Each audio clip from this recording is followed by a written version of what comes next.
Hello बच्चों, कैसे हैं आप लोग। मैं engineer Nadeem Ahmad. Welcome to Meer institute. बेटा, हम लोग मॉडर्न फिजिक्स का जो चैप्टर है dual nature of radiation and matter, उसके 2 पार्ट हम लोग कवर कर लिए। आज हम पढ़ेंगे तीसरा पार्ट। मैं आपसे एक रिक्वेस्ट करना चाहता हूं कि अगर आप डायरेक्ट पार्ट 3 खोलेंगे तो हो सकता है आपको ना समझ में आए। तो अगर आप कोई भी पार्ट पढ़ना चाहते हैं तो उसको अगर ठीक से आपको समझना है तो उसके जितने प्रीवियस पार्ट्स हैं, जैसे अगर आप पार्ट 3 पढ़ेंगे तो अगर आपको नहीं समझ में आया तो आप पहले पार्ट 1 पार्ट 2 कवर कर लीजिए। इसलिए बेटा मैं बहुत छोटे 30 मिनट 35 मिनट 40 मिनट के ही वीडियो बनाता हूं, उससे ज्यादा बनाता भी नहीं हूं।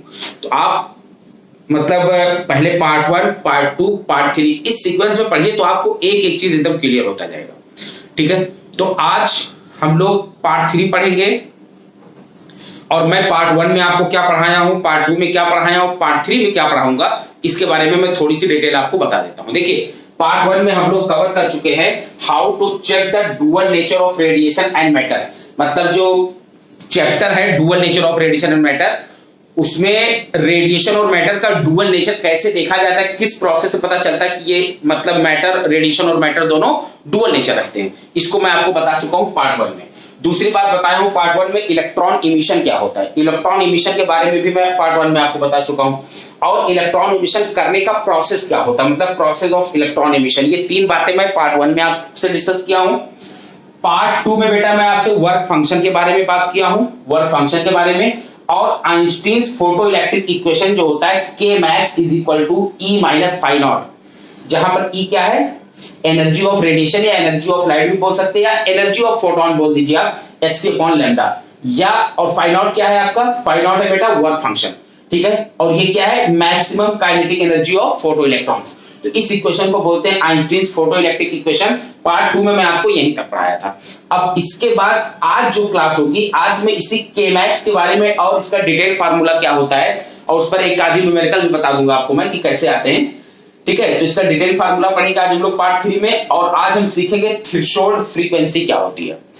अब देखिए, ये दोनों पढ़ाने में अगर 30 मिनट से ज्यादा वीडियो बन रहा है तो मैं आज पार्ट 3 में इतना ही करूंगा। अगर कम आ रहा है तो मैं थ्रेशोल्ड वेवलेंथ भी पढ़ा दूंगा, अदरवाइज थ्रेशोल्ड वेवलेंथ मैं अगले पार्ट में डाल दूंगा। छोटे छोटे वीडियो बना रहा हूं, अगर आप देखना चाहते हैं तो उसको आराम से देखिए, कोई दिक्कत नहीं है। बस ये है कि अगर कोई पार्ट देखना चाहते हो उसको प्रीवियस पार्ट जरूर देखिए, तभी आपको एक एक चीज क्लियर समझ में आएगी। ठीक है बेटा, तो आइए बिना लेट किए हुए हम लोग स्टार्ट करते हैं part 3 dual nature of radiation and matter, जो कि मॉडर्न फिजिक्स का चैप्टर है, बहुत इंपॉर्टेंट चैप्टर है। उसका पार्ट 3 हम लोग स्टार्ट करते हैं, और पार्ट 3 में मैं आपको सबसे पहले बताता हूं मैक्सिमम काइनेटिक एनर्जी वाला फार्मूले को थोड़ा डिटेल में लेकर चलता हूं मैं। आप देखिए, अगर पार्ट 2 आप देखेंगे तो उसमें लास्ट में मैंने आपको बताया था कि जो फोटो इलेक्ट्रॉन होता है, मतलब काइनेटिक एनर्जी, यहीं से मैं छोड़ा था पार्ट 2 में, kinetic energy of photo electron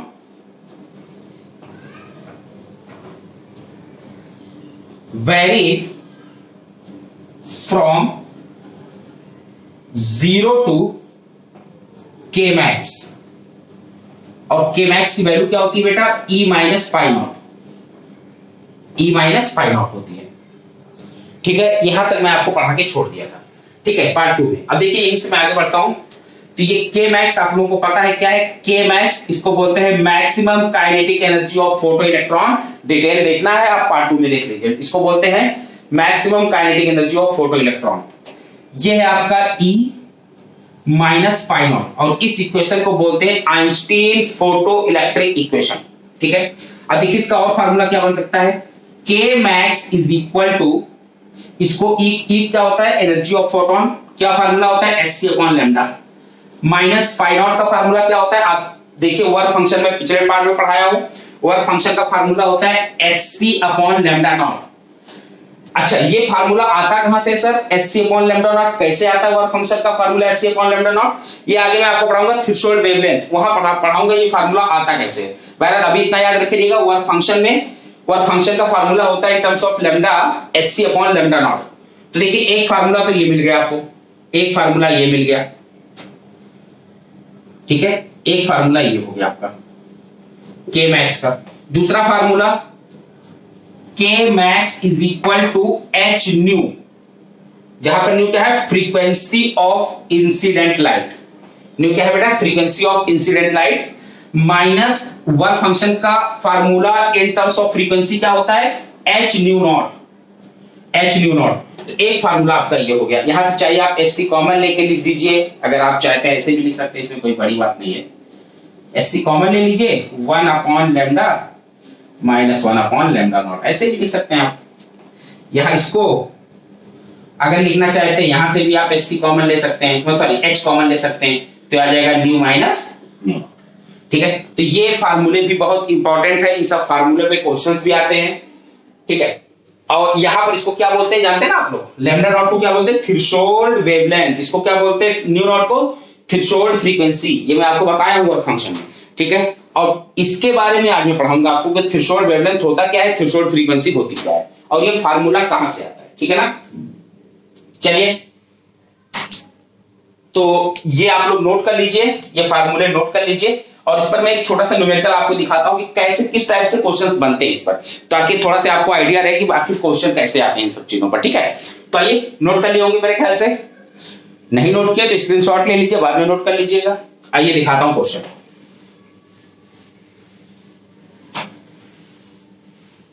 देखिए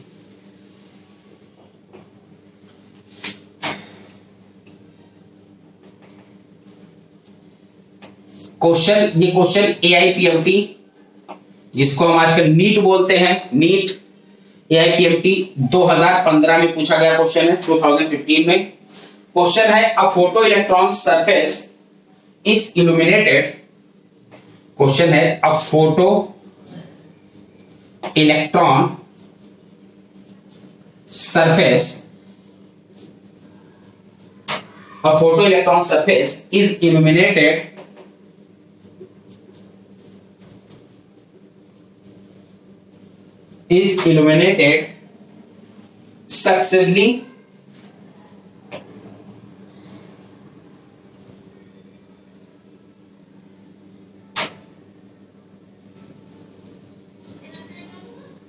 successively by monochromatic light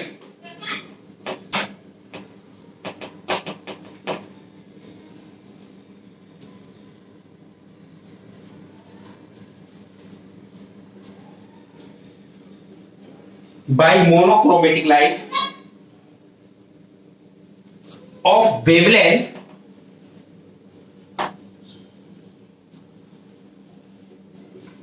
wavelength lambda and lambda by 2, lambda and lambda by 2, कह रहा है if the maximum kinetic energy of emitted photoelectron, कह रहा है if the maximum kinetic energy of emitted photoelectron in second case is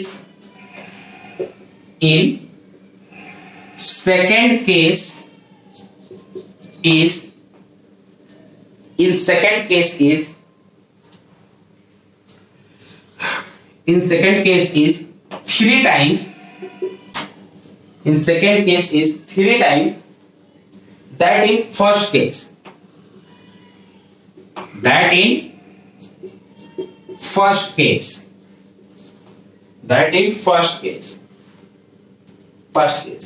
कह रहा है the work function of the material is, कह रहा है the work function phi naught of the material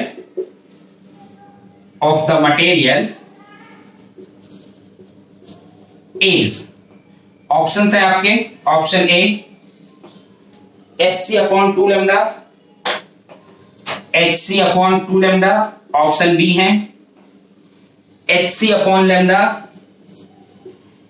and option C है 2HC upon lambda, and option D है HC upon 3 lambda, HC upon 3 lambda. ठीक है बेटा, तो आइए देखते हैं ये क्वेश्चन कैसे सॉल्व किया जाएगा।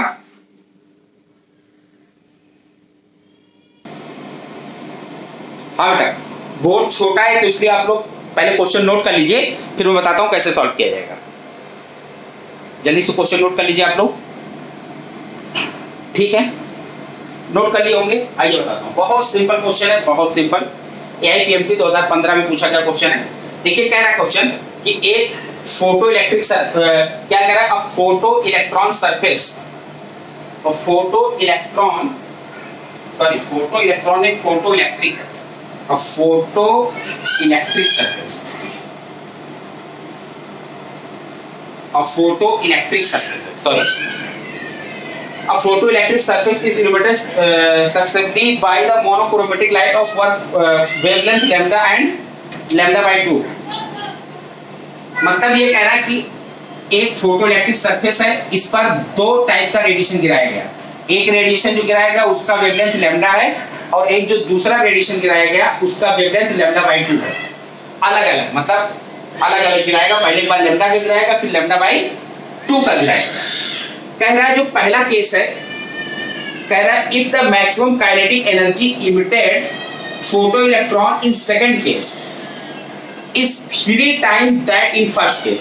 मतलब ये जो सेकंड केस वाला है, इस केस में जब जो फोटो इलेक्ट्रॉन निकलेगा उसका मैक्सिमम काइनेटिक एनर्जी 3 टाइम होगा फर्स्ट केस के। तो अगर मैं ये मान लूं कि फर्स्ट केस में निकलने वाला फोटो इलेक्ट्रॉन की काइनेटिक एनर्जी k मैक्स है, तो सेकंड केस में निकलने वाले का क्या हो जाएगा, 3k मैक्स हो जाएगा। बस दो इक्वेशन बना के सॉल्व कर दीजिए। आपसे पूछ रहा है वर्क फंक्शन क्या आएगा, तो मैं दिखाता हूं आपको कि कैसे आएगा। ठीक है, आइए देखिए।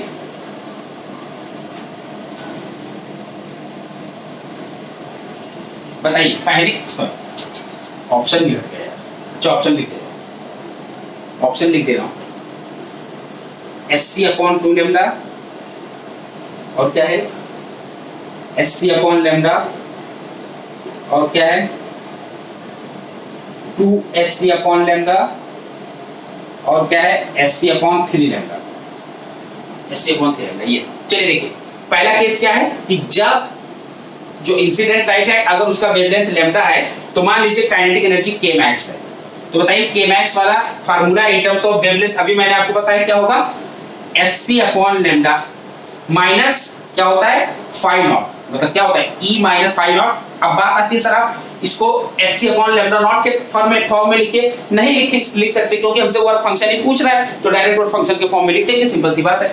अब ये हो गया पहला केस आपका।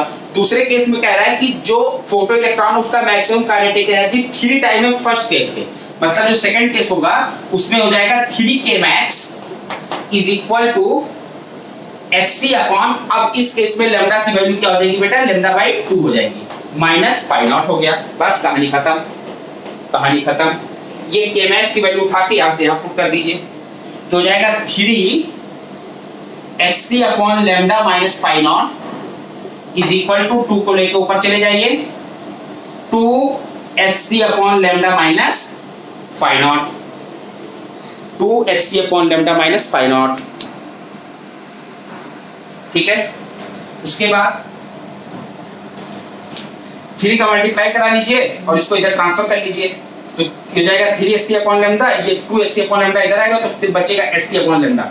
सिर्फ क्या बचेगा, SC upon lambda equal to, और ये है आपका, ये देखिए 3 का मल्टीप्लाई करेगा हो जाएगा माइनस का 3 फाई नॉट, और इधर जाएगा प्लस का 3 फाई नॉट, और प्लस का 3 फाई नॉट और एक माइनस का फाई नॉट इधर है, तो कितना हो जाएगा प्लस का 2 phi naught equal to plus का 2 फाई नॉट। बस यहाँ से फाई नॉट मतलब वर्क फंक्शन आ जाएगा, इसको इधर ले आएंगे तो SC अपॉन 2 लैम्डा कितना आ जाएगा, SC अपॉन 2 लैम्डा। तो इस टाइप से क्वेश्चन आइए AIPMT 2015 का क्वेश्चन। तो ऐसे ही बहुत आसान क्वेश्चन आते हैं, कोई बहुत बड़ी बात नहीं है। आइए हम आपको पढ़ाते हैं, इसको नोट आप नोट करना हो तो कर लीजिए, ठीक है। चलिए आइए हम आपको सिखाते हैं क्या बताएं, थ्रेशोल्ड वेवलेंथ क्या होता है। आइए आपको बताते हैं थ्रेशोल्ड वेवलेंथ। देखिए बहुत आसानी से समझिएगा, बहुत क्लियर समझ में आएगा, बहुत आसानी से समझिएगा, बहुत क्लियर समझ में आ जाएगा, ठीक है। देखिए थ्रेशोल्ड वेवलेंथ, थ्रेशोल्ड वेवलेंथ इसको बेटा लैम्डा नॉट से रिप्रेजेंट किया जाता है, थ्रेशोल्ड वेवलेंथ को लैम्डा नॉट से रिप्रेजेंट किया जाता है। देखिए क्या होता है, मेरी बात ध्यान से सुनिएगा, ध्यान से सुनिए।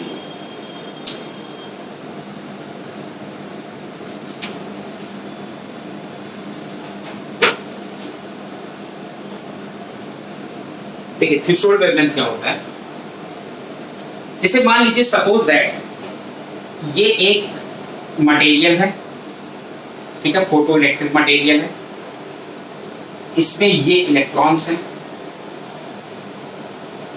ये इलेक्ट्रॉन्स हो गए जिसको हम लोग फ्री इलेक्ट्रॉन बोलते हैं, ठीक है। यहां से जो रेडिएशन हम डाल रहे हैं इस पर, जिसके ऊपर रेडिएशन पड़ रहा है, इसकी एनर्जी है, इसके फोटोन की energy E is equal to hc upon lambda, E is equal to hc upon lambda.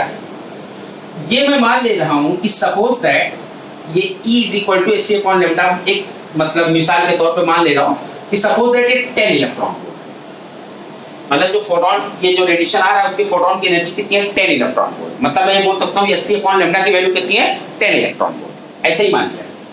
और ये जो मटेरियल है बेटा, इसका work function phi naught suppose that 4 electron volt है, 4 इलेक्ट्रॉन वोल्ट है। तो अभी यहां अगर आप देख रहे होंगे, अच्छा बताइए, अगर ये इस पर गिरेगा, अगर ये इस पर फोटो रेडिएशन गिरेगा इस मटेरियल पर, तो बताइए इलेक्ट्रॉन बाहर आ सकता है कि नहीं? 100% आ सकता है, आ भी सकता है, नहीं भी आ सकता, मतलब आने के चांसेस बहुत ज्यादा है, आने के चांसेस बहुत ज्यादा है, इलेक्ट्रॉन बाहर आने के चांसेस बहुत ज्यादा है, ठीक है। अच्छा, इलेक्ट्रॉन बाहर आने के चांसेस बहुत ज्यादा है कि किस केस में हो रहा है, जब हमारा hc upon lambda, hc upon lambda greater than phi naught है। देख लीजिए, hc upon lambda 10 electron volt है और फाई नॉट 4 इलेक्ट्रॉन वोल्ट है, मतलब hc अपॉन लैम्डा अगर फाई नॉट से बड़ा है तो इलेक्ट्रॉन के बाहर आने के चांसेस बहुत ज्यादा है, तो इलेक्ट्रॉन के बाहर आने के चांसेस बहुत ज्यादा है, ठीक है, पहली बात होगी। अब मैं क्या कर रहा हूं, ये लैम्डा बढ़ा रहा हूं, याद रखे रहना, इंक्रीज कर रहा हूं, माय डियर स्टूडेंट, याद रखे रहना, इंक्रीज कर रहा हूं मैं इसको। अच्छा एक बात बताइए, अगर मैं लैम्डा को इंक्रीज करूंगा, यहां मैं लिख दे रहा हूं hc अपॉन लैम्डा E होता है, E equal to hc upon lambda. अच्छा बताइए, अगर आप यहां से देखेंगे तो energy of photon is inversely proportional to wavelength of light, है कि नहीं है? वेवलेंथ ऑफ लाइट है, मतलब ये है कि अगर आप वेवलेंथ बढ़ा रहे हैं, तो एनर्जी घट रही है, अगर वेवलेंथ बढ़ाएंगे तो एनर्जी घटेगी। तो मैंने क्या किया, अब मैं धीरे धीरे इसका वेवलेंथ इंक्रीज कर रहा हूं, मतलब जो इंसिडेंट रेडिएशन है या इंसिडेंट लाइट है उसका वेवलेंथ इंक्रीज कर रहा हूं।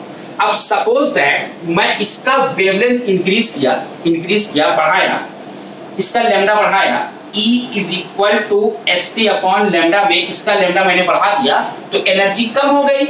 अब ये एनर्जी जो पहले 10 इलेक्ट्रॉन वोल्ट थी, सपोज दैट अब ये 8 इलेक्ट्रॉन वोल्ट हो गई, सपोज दैट अब ये बढ़ के 8 इलेक्ट्रॉन वोल्ट हो गई, लेकिन अभी भी ये 8 इलेक्ट्रॉन वोल्ट वर्क फंक्शन से बड़ा है, अभी भी ये 8 इलेक्ट्रॉन वोल्ट वर्क फंक्शन से बड़ा है। ऐसा क्यों?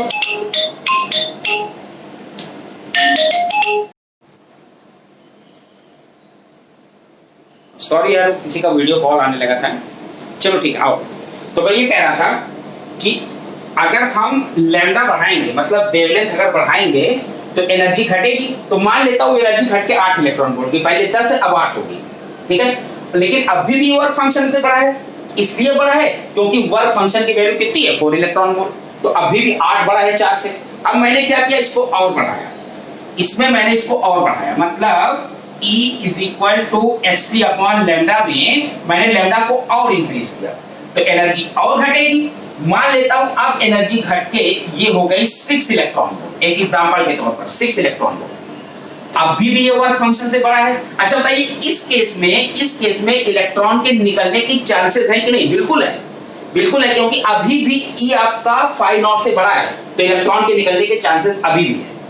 अच्छा इस केस में बताइए, इस केस में हाँ बिल्कुल है, क्योंकि अभी भी एनर्जी घटी तो जरूर है, लेकिन अभी भी ये वर्क फंक्शन से बड़ा है, क्योंकि ये 6 इलेक्ट्रॉन वोल्ट है और वर्क फंक्शन आपका 4 इलेक्ट्रॉन वोल्ट है, तो अभी भी इसके चांसेस ज्यादा है, अभी भी निकलने के चांसेस ज्यादा है। लेकिन अब मैंने क्या किया, ध्यान से सुनिएगा, अब मैंने क्या किया, इसी में hc अपॉन लैम्डा में लैम्डा को इंक्रीज किया, लैम्डा को बढ़ाया, इतना बढ़ाया कि एनर्जी घटकर 4 इलेक्ट्रॉन वोल्ट हो गई। एनर्जी घट के आपकी 4 इलेक्ट्रॉन वोल्ट हो गई। अब ये 4 इलेक्ट्रॉन वोल्ट जो हो गई, अब ये वर्क फंक्शन के बराबर हो गया। अब ये वर्क फंक्शन के बराबर हो गया। तो मेरे प्यारे बच्चों, बहुत सिंपल तरीके से आप समझिए थ्रेशोल्ड वेवलेंथ क्या होता है। एक ऐसा वेवलेंथ जिस पर फोटोन की एनर्जी या रेडिएशन की एनर्जी वर्क फंक्शन के बराबर हो जाए, उस वेवलेंथ को हम लोग थ्रेशोल्ड वेवलेंथ बोलते हैं। उस वेवलेंथ को हम लोग थ्रेशोल्ड वेवलेंथ बोलते हैं। अब बात आती है सर, अब ये वेवलेंथ मैक्सिमम होता है कि मिनिमम होता है? मैक्सिमम वेवलेंथ बढ़ा रहे ना बेटा, देखिए इंक्रीज कर रहे हैं, लगातार बढ़ा रहे हैं आप, वेवलेंथ बढ़ा रहे हैं तो एनर्जी घट रही है। तो वेवलेंथ बढ़ाते बढ़ाते एक ऐसे मैक्सिमम वेवलेंथ पर पहुंच जाइए, एक ऐसे मैक्सिमम वेवलेंथ पर पहुंच जाइए जहां फोटोन की एनर्जी वर्क फंक्शन के बराबर हो जाए, तो उस मैक्सिमम वेवलेंथ को हम लोग थ्रेशोल्ड वेवलेंथ बोलते हैं। उस मैक्सिमम वेवलेंथ को हम लोग थ्रेशोल्ड वेवलेंथ बोलते हैं बेटा, याद रख लेना, ये बात बहुत इंपॉर्टेंट है। ठीक है, याद रखने मैक्सिमम वेवलेंथ होता है, थ्रेशोल्ड वेवलेंथ क्या होता है? मैक्सिमम वेवलेंथ होता है। ठीक है ना। अब आइए देखिए, अब इसको मैं आपको समझाता हूं, दिखाता हूं।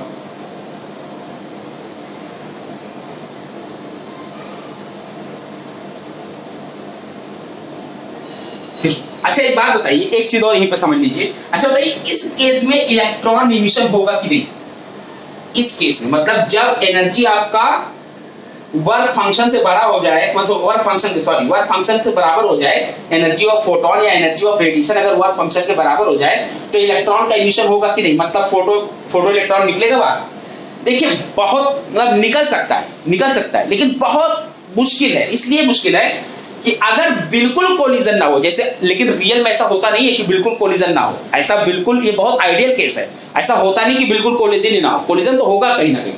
तो मेरे कहने का मतलब अगर बिल्कुल कोलिजन ना हुआ तभी निकलेगा। ठीक है, अगर ऐसा हुआ कि मतलब कहीं भी कोलिजन हो गया तो जरूर कोई ना कोई एनर्जी इसमें वेस्ट हो जाएगी, और वो एनर्जी जब वेस्ट हो जाएगी तो फोटो इलेक्ट्रॉन की एनर्जी मान लीजिए 4 इलेक्ट्रॉन वोल्ट से, मतलब एनर्जी ऑफ फोटोन जो है 4 इलेक्ट्रॉन वोल्ट से कम होने के कारण क्या हो जाएगा?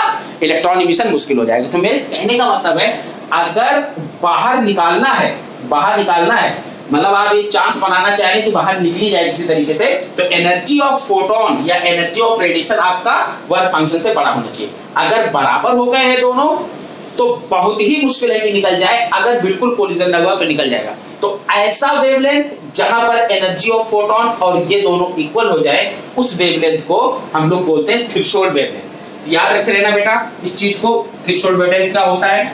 आइए दिखाते हैं, देखिए थ्रेशोल्ड वेवलेंथ क्या मैंने बोला, क्या कब होगा वेवलेंथ? थ्रेशोल्ड वेवलेंथ जब energy E is equal to SC upon lambda equal हो जाए वर्क फंक्शन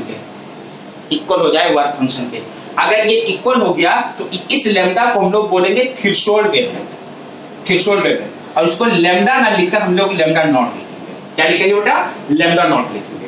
तो यहां से आपका निकल जाएगा थ्रेशोल्ड वेवलेंथ, यहां से आपका हो जाएगा थ्रेशोल्ड वेवलेंथ जो आपको चाहिए क्या हो जाएगा? Threshold wavelength lambda naught is equal to SC upon phi naught, lambda naught equal to SC upon phi naught. ये होता है बेटा फार्मूला थ्रेशोल्ड वेवलेंथ का। ये फार्मूला होता है इसका थ्रेशोल्ड वेवलेंथ का, या और maximum wavelength of incident light, या आप बोल सकते हैं maximum wavelength of incident light. ठीक है, थ्रेशोल्ड वेवलेंथ और मैक्सिमम वेवलेंथ ऑफ इंसिडेंट। अब इससे ज्यादा, इस वेवलेंथ से ज्यादा, ध्यान से सुन लीजिए, एक बात और ध्यान से सुन लीजिए, अगर आप इंसिडेंट, जैसे मान लीजिए ये आपका मटेरियल है, ये इलेक्ट्रॉन्स हैं,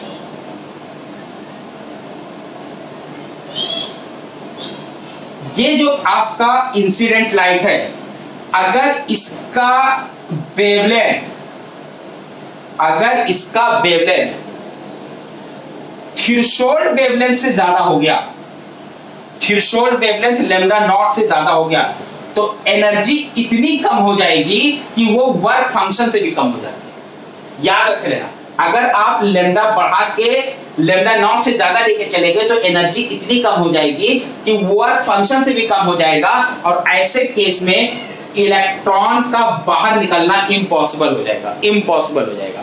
मतलब आप बोल सकते हैं, आप ऐसे बोल सकते हैं कि इफ लैम्डा, ये लैम्डा क्या है, wavelength of incident light, if lambda is greater than lambda naught, अगर आपके इंसिडेंट रेडिएशन का lambda threshold wavelength lambda naught से बड़ा हो गया, if lambda greater than lambda naught, then photoelectric effect, then photoelectric effect is impossible, is impossible। तो कभी भी फोटो इलेक्ट्रिक इफेक्ट नहीं हो सकता, याद रख लेना ये चीज। तो इसीलिए हम इसको हम लोग मैक्सिमम बोलते हैं, अब इससे ज्यादा नहीं हो सकता, सबसे मैक्सिमम यही है। अगर आपको फोटो इलेक्ट्रिक इफेक्ट कराना है, मतलब इलेक्ट्रॉन इमिशन कराना है, इलेक्ट्रॉन को सरफेस से बाहर निकालना है, तो आपको ये लैम्डा जो है वो थ्रेशोल्ड वेवलेंथ से कम रखनी होगी, तभी चांस बनेगा बाहर निकलने का। मेरे ख्याल से समझ में आ गया होगा आपको कि थ्रेशोल्ड वेवलेंथ क्या होता है।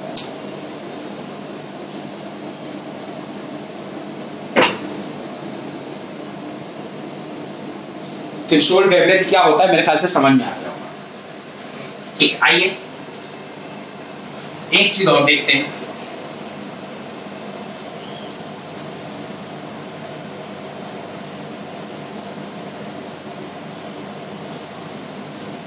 एक चीज और देखते हैं इसी में, थ्रेशोल्ड वेवलेंथ भी एक चीज और देखते हैं। देखिए, हाँ, तो मैं आपको एक चीज और बताया था कि जो वर्क फंक्शन का फार्मूला होता है फाई नॉट एस सी अपॉन लैम्डा नॉट, ये कहां से आता है, ये मैं आपको बताया था कि कहां से आएगा, ये मैं आपको आगे बताऊंगा। तो देखिए, यही से अभी आपने देखा होगा फार्मूला जो भी मैंने ड्राइव किया है कि lambda naught equal to S C upon phi naught है, फाई नॉट है, तो इसको इधर कर दीजिए, इसको इधर कर दीजिए, फार्मूला मिल जाएगा आपको। तो वर्क फंक्शन का ये वाला फार्मूला एस सी अपॉन लैम्डा नॉट यही से आता है, lambda naught equal to S C upon phi naught या phi naught equal to S C upon lambda naught. ठीक है, बहुत इंपॉर्टेंट है यार, याद रखे ना, सब फार्मूले बहुत इंपॉर्टेंट है, इन सब पे क्वेश्चन बहुत पूछे जाते हैं कंपटीशन में। जैसे एक बात बता दूं आपको, अगर इस पर पूछेगा वर्क फंक्शन पर, तो आप इसको याद रखिएगा, इसको एससी की वैल्यू होती है 1240, और ये तब होगा जब लैम्डा आपका होगा किसमें, लैम्डा नॉट नैनोमीटर में। तो ये इलेक्ट्रॉन वोल्ट यूनिट हो जाएगी, इलेक्ट्रॉन वोल्ट या नैनोमीटर में। तो यहाँ से आप डायरेक्ट इससे फाई नॉट वो पूछ लेगा आपसे, तो ये 1240 डिवाइडेड बाय ये वैल्यू आपको देगा इलेक्ट्रॉन वोल्ट में, आप बोल देंगे कितना वर्क फंक्शन होगा। तो ये सारी चीजें, इन सब पे न्यूमेरिकल्स बहुत पूछा है। मैं आगे आपको न्यूमेरिकल जब करवाऊंगा तो इन सब चीजों पर दिखाऊंगा, न्यूमेरिकल बड़ा इंपॉर्टेंट, जेई वगैरह नीट वगैरह में बहुत न्यूमेरिकल पूछेंगे इन सब पर। ठीक है बेटा, चलिए आइए एक चीज और बताता हूँ आपको, आइए एक चीज और बताता हूँ।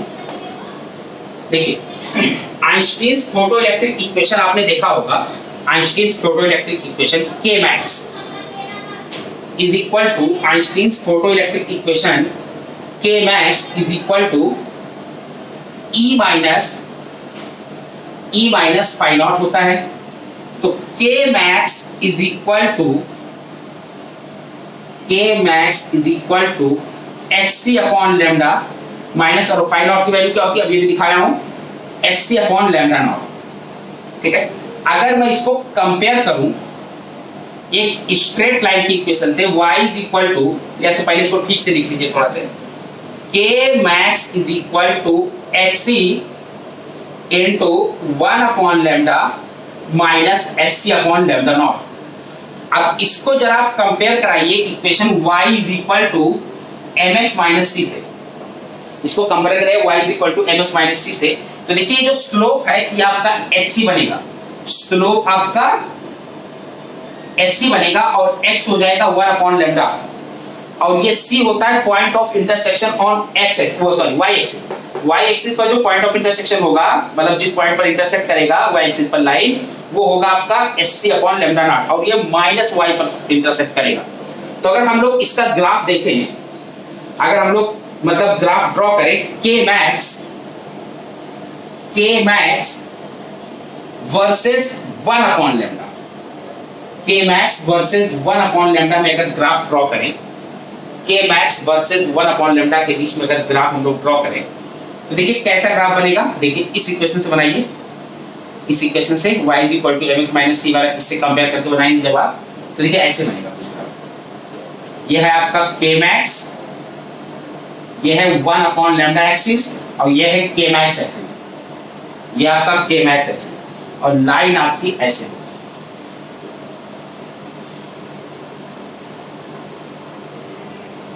ऐसे, ये लाइन है, लाइन ऐसा होगा। अब देखिए यहाँ पर मैं डॉट डॉट डॉट करती हूँ, देखिए यहाँ पर dot dot dot dot dot dot किया।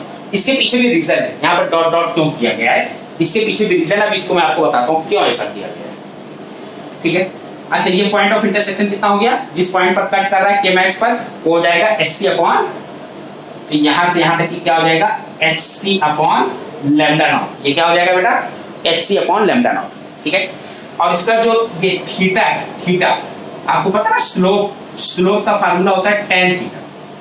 स्लोप क्या हो जाएगा, इसका जो स्लोप है यहां लिख दे रहा हूं मैं, यहां लिख दे रहा हूं इस साइड में स्लोप, ये जो स्लोप होगा यहाँ पर tan थीटा, ये किसके बराबर हो जाएगा बेटा, स्लोप किसके बराबर हो जाएगा, देखिए m किससे कंपेयर हो रहा है, स्लोप xc से, तो स्लोप हो जाएगा आपका xc, इस लाइन का स्लोप हो जाएगा xc और पॉइंट ऑफ इंटरसेक्शन हो जाएगा hc अपॉन लैम्डा नॉट। अब देखिए मेरी बात ध्यान से सुनिए, ये पॉइंट जो होगा इसको हम लोग बोल देंगे 1 अपॉन लैम्डा नॉट, इस पॉइंट को बोलेंगे 1 अपॉन लैम्डा नॉट। देखिए 1 अपॉन लैम्डा नॉट, इस पॉइंट को बोलेंगे 1 अपॉन लैम्डा नॉट, जहां पर लैम्डा नॉट क्या है, थ्रेशोल्ड फ्रीक्वेंसी, थ्रेशोल्ड फ्रीक्वेंसी। अब देखिए ध्यान से सुनिए, अगर आप थ्रेशोल्ड फ्रीक्वेंसी की वैल्यू, देखिए ये मैक्सिमम वैल्यू है, ये मैक्सिमम वैल्यू है, तो 1 अपॉन मैक्सिमम मिनिमम होता है, आपको पता होगा 1 अपॉन मैक्सिमम मिनिमम होता है। अब जैसे जैसे आप इधर बढ़ते जाएंगे, इधर बढ़ते जाएंगे, आपका लैम्डा नॉट की वैल्यू घटती जाएगी। ध्यान से सुनिए, जैसे जैसे इस तरफ बढ़ते जाएंगे लैम्डा नॉट की वैल्यू घटती जाएगी। मतलब लैम्डा नॉट का मतलब ये है कि लैम्डा की वैल्यू घटती जाएगी। लैम्डा नॉट तो एक वैल्यू मैक्सिमम आई है, इधर बढ़ेंगे तो लैम्डा की वैल्यू घटेगी, और लैम्डा की वैल्यू अगर घटेगी तो 1 अपॉन लैम्डा की वैल्यू बढ़ेगी, और 1 अपॉन लैम्डा की वैल्यू अगर बढ़ेगी, 1 अपॉन लैम्डा की वैल्यू अगर बढ़ेगी तो आपके photo electron, sorry 1 upon lambda की वैल्यू अगर बढ़ेगी तो आपके के मैक्स की वैल्यू ऑटोमेटिकली बढ़ने लगेगी, के मैक्स की वैल्यू आपकी बढ़ने लगेगी। समझ गए बात को, तो ध्यान से सुनिए, ध्यान से सुनिए। देखिए एक बात तो ये हो गई 1 अपॉन लैम्डा, ध्यान से एक बार फिर से बता दे रहा हूं, अगर आप इधर पढ़ेंगे तो आपके लैम्डा की वैल्यू आपकी घटेगी, लेकिन 1 अपॉन लैम्डा की वैल्यू बढ़ेगी। देखिए मेरे कहने का मतलब क्या मैं बोल रहा हूं, ये देखिए मान लीजिए कहीं पर लिखा है 1 अपॉन 10, तो 1 अपॉन कितना 0.1, लेकिन अगर कहीं लिखा है 1 अपॉन 5 कितना होता है 0.2, है ना, 0.2 होता है। अगर कहीं लिखा है 1/2 तो होता है 0.5। तो मेरे कहने का मतलब ये वैल्यू जैसे जैसे घटती जाती है 1 अपॉन इसकी वैल्यू बढ़ती जाती है। देखिए ये मेरे कहने का मतलब, इसकी वैल्यू बढ़ती जाती है, ठीक है ना। तो जैसे जैसे इधर बढ़ेंगे तो लैम्डा की वैल्यू घटेगी, लेकिन 1 अपॉन लैम्डा की वैल्यू बढ़ेगी। जो 1 अपॉन लैम्डा की वैल्यू बढ़ेगी तो आपका के मैक्स बढ़ता चला जाएगा, के मैक्स बढ़ता चला जाएगा। मेरी बात समझ में आ रही है। देखिए के मैक्स किस पर डिपेंड कर रहा है, देखिए आप के मैक्स लैम्डा पर डिपेंड करता है, लैम्डा पर डिपेंड करता है। मतलब अगर आप 1 अपॉन लैम्डा की वैल्यू बढ़ाएंगे, जैसे अगर मैं एक पर्टिकुलर मटेरियल की बात करूं, अगर मैं एक पर्टिकुलर मटेरियल की बात करूं तो उस पर्टिकुलर मटेरियल के लिए फाई नॉट तो कांस्टेंट होगा एट अ पर्टिकुलर टेंपरेचर, ये मैं आपको पिछले वीडियो में बताया हूं। फाई नॉट की वैल्यू कांस्टेंट होगी तो ये वैल्यू तो कांस्टेंट हो जाएगी, तो और एचसी तो ऑलरेडी कांस्टेंट होता है, तो कहीं ना कहीं के मैक्स लैम्डा पर डिपेंड करता है। तो देखिए K max inversely proportional to lambda होता है, या आप ये भी बोल सकते हैं 1 अपॉन लैम्डा के डायरेक्टली प्रोपोर्शनल होता है, ये भी बोल सकते हैं 1 अपॉन लैम्डा के डायरेक्टली प्रोपोर्शनल होता है। तो जैसे जैसे 1 अपॉन लैम्डा की, अब इधर जब जाएंगे तो आपके 1 अपॉन लैम्डा की वैल्यू बढ़ती जाएगी, तो के मैक्स की वैल्यू बढ़ती जाएगी, वो भी लीनियरली। इतनी बात मेरे ख्याल से क्लियर हो गई होगी आपको, समझ गए। अब देखिए इधर क्या होता है, देखिए यहाँ पर लैम्डा मैक्सिमम है, यहाँ पर लैम्डा मैक्सिमम है। अब अगर आप जरा से भी इस पॉइंट के इधर आए तो आप, इसका मतलब ये है कि लैम्डा की वैल्यू और ज्यादा कर दी है, लैम्डा नॉट से ज्यादा कर दी है। अब अगर लैम्डा की वैल्यू लैम्डा नॉट मतलब थ्रेशोल्ड वेवलेंथ से ज्यादा हो गया तो उस केस में एनर्जी ऑफ फोटोन जो होगा वो बहुत कम हो जाएगा, बहुत कम हो जाएगा। इतना कम हो जाएगा कि इलेक्ट्रॉन इमिशन इम्पॉसिबल हो जाएगा। तो इसका मतलब इस पॉइंट के इधर आने पर इलेक्ट्रॉन इमिशन नहीं होता है। और दूसरी बात देखिए, तो इलेक्ट्रॉन इमिशन नहीं होता और यहाँ पर केमैक्स क्या है, ये इस रीजन में देखिए, इस रीजन में केमैक्स आपका निगेटिव है। और निगेटिव केमैक्स, फिजिक्स में कोई निगेटिव केमैक्स मतलब kinetic energy, negative kinetic energy का कोई रोल नहीं होता है, मतलब निगेटिव काइनेटिक एनर्जी जैसी कोई चीज नहीं होती है। तो मेरे कहने का मतलब अगर इस रीजन में काइनेटिक एनर्जी निगेटिव है तो ऐसा कुछ है ही नहीं कि निगेटिव मतलब निकलने वाले फोटोन या अरे भाई मास होता है, वेलोसिटी होती है उसकी, हमारी वेलोसिटी पॉजिटिव है, काइनेटिक एनर्जी का फॉर्मूला क्या होता है, हाफ mv², ठीक है। अब अगर वेलोसिटी mv² होता है ना, अगर नेगेटिव वेलोसिटी है तब भी स्क्वायर करेंगे पॉजिटिव हो जाएगा, तो हर हाल में काइनेटिक एनर्जी पॉजिटिव होगा। तो इस रीजन में काइनेटिक एनर्जी नेगेटिव हो रहा है, तो ऐसा पॉसिबल नहीं है। और अगर काइनेटिक एनर्जी नेगेटिव हो रहा है या काइनेटिक एनर्जी आप, हाँ मैं क्या कह रहा हूं, अगर काइनेटिक एनर्जी आपका नेगेटिव हो रहा है तो ऐसे केस में आपका फोटो इलेक्ट्रिक इमिशन या आप फोटो इलेक्ट्रिक इफेक्ट नहीं होगा, याद रखे रहेगा। ऐसे केस में फोटो इलेक्ट्रिक इफेक्ट नहीं होगा। तो ऐसे केस में हमारा क्या हो जाएगा, हम यहीं से पॉइंट कंसीडर करेंगे, कहने का मतलब यहीं से पॉइंट कंसीडर करेंगे और इसको ये डॉट डॉट लाइन में फोटो इलेक्ट्रिक इफेक्ट नहीं होगा। तो मेरे ख्याल से ये बातें आपको समझ में आई होगी कि केमैक्स वर्सेस 1/λ का ग्राफ कैसे होता है। याद रखिएगा, बहुत सिंपल तरीका बता रहा हूँ, 1/λ0, लैम्डा नॉट सबसे मैक्सिमम वेवलेंथ होता है बेटा, इससे ज्यादा वेवलेंथ नहीं हो सकती है। इससे ज्यादा वेवलेंथ होगी तो फोटो इलेक्ट्रिक इफेक्ट नहीं होगा। अब इधर जब आप बढ़ेंगे तो लैम्डा नॉट की वैल्यू घटेगी, मतलब सॉरी लैम्डा की वैल्यू घटेगी और 1/λ बढ़ेगा। तो जैसे जैसे 1/λ बढ़ेगा तो kinetic energy is directly proportional to 1/λ होता है। तो जैसे जैसे 1/λ बढ़ेगा maximum kinetic energy of photo electron linearly बढ़ती चली जाएगी। ये पूरा ग्राफ। तो आई होप कि आपको समझ में आया होगा कि थ्रेशोल्ड, वेवलेंथ क्या होता है, कैसे डिपेंड करता है केमैक्स, ये सारी चीजें, वर्क फंक्शन वगैरह, ठीक है। वीडियो बहुत लंबा हो रहा है इसलिए मैं क्या नाम है, थ्रेशोल्ड वेवलेंथ, उसको मैं अगले वीडियो में पढ़ाऊंगा आपको। ओके, पढ़ाई करते रहिए बेटा। और देखिए मैं फिर से आपको एक बात बता दूं, अगर आपको कोई भी टॉपिक समझना तो उसके पुराने लेक्चर जरूर देखा करिए और ज्यादा से ज्यादा लाइक करिए, सब्सक्राइब करिए, शेयर करिए, ताकि जो बच्चे कोचिंग नहीं कर सकते हैं या जो बच्चे थोड़े गाँव वगैरह में रहते हैं, उन लोगों को जिसकी माली हालत थोड़ी कमजोर है, वो लोग इस वीडियो का ज्यादा से ज्यादा फायदा ले सके, ठीक है। Okay, thank you very much.